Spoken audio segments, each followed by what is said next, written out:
But anyway, so we had loads of people, and I was looking at it, it's like fucking kids on the front row. There were birds at our gigs, good-looking birds as well. And it's like fucking hell. And we, you know, we came to Covent, and it's fucking massive stage, you know. And we came out, main support, and we just walked out to the fucking loudest roar.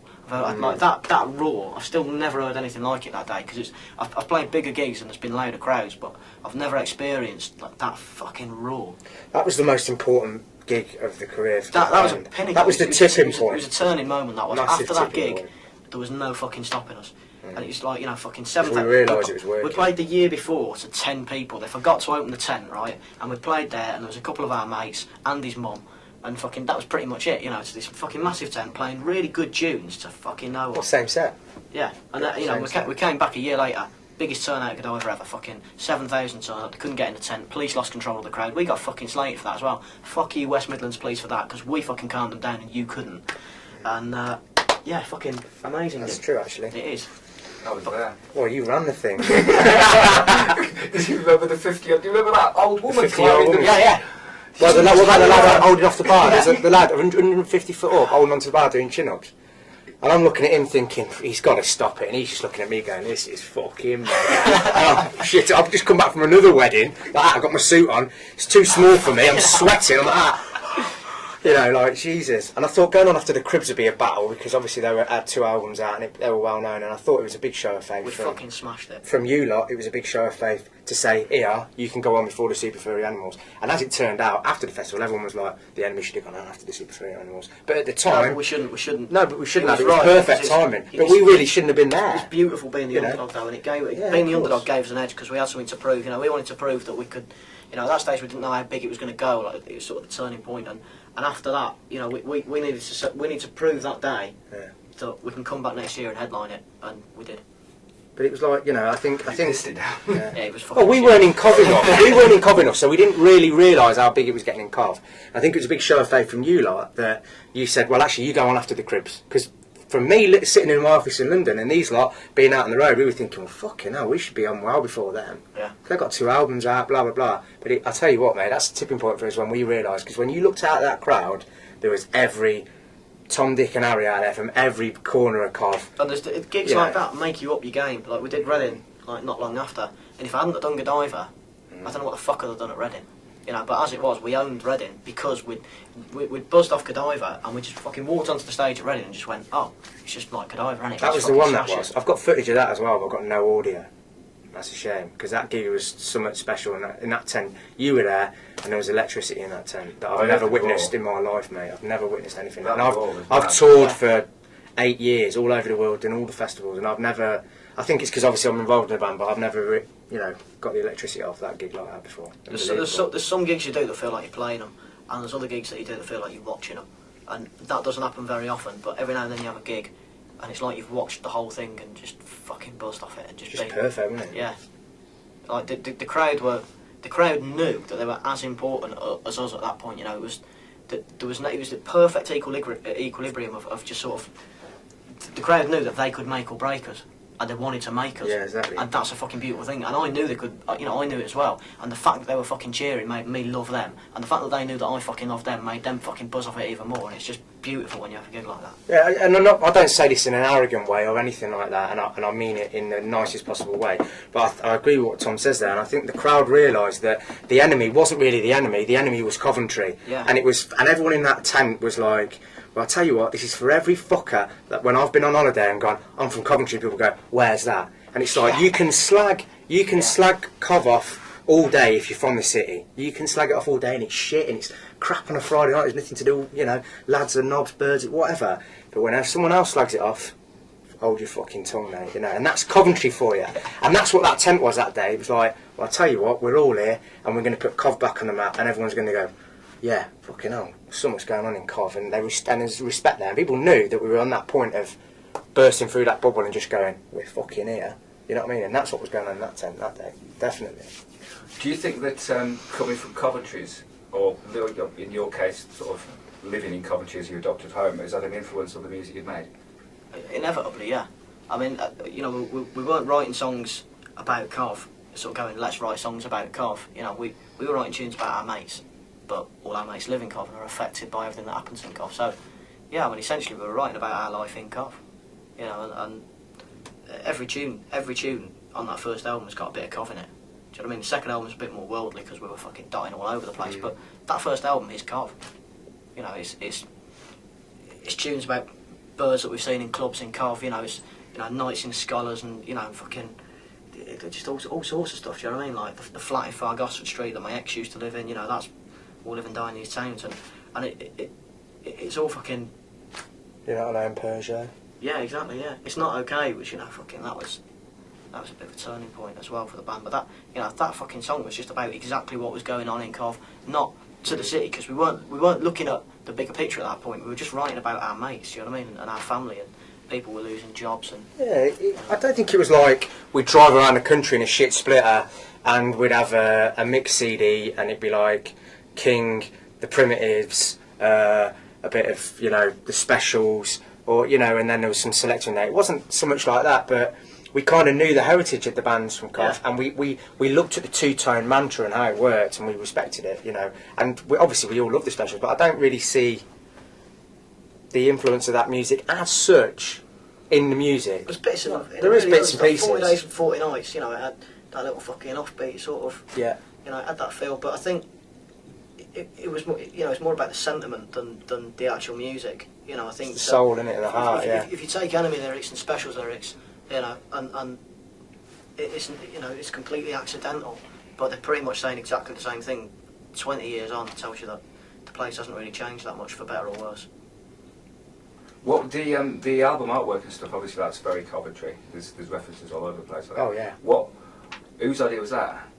But I think by that point, which is like, I found out that about 500 taxi cabs in the world had this Made in Coventry with Pride crest in it, and I fucking buzzed off it. And every time I get in a black cab, the first thing I do is look up to see if it's got one. Yeah.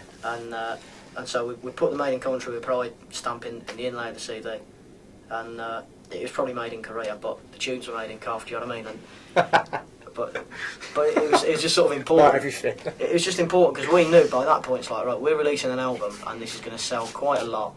We never thought it'd go #1, but we were like, you know, people in other countries might end up with this, and I want the word Coventry on it, and I want to, you know, I want that fucking aerial view. Yeah, it goes back to know? the Godiva thing, doesn't it? It's just like, yeah. But you know, that was the mantra from the beginning, wasn't it? We're going to do this. This is what we're going to do. I mean, me and him sat down and talked. We said it right in the early days. We just sat down and went, I want to put Coventry on the map. And then a couple of weeks later, we had our first Enemy feature, and there's a little map with Coventry on it. We were like, right, we've done that. Now let's fucking smash it. Yeah, onwards and sideways. Onwards and sideways. Yeah. Yeah. So have you got any favourite Coventry bands? I haven't watched Cov bands for a while because I've been off on tour. Old. But yeah, I remember.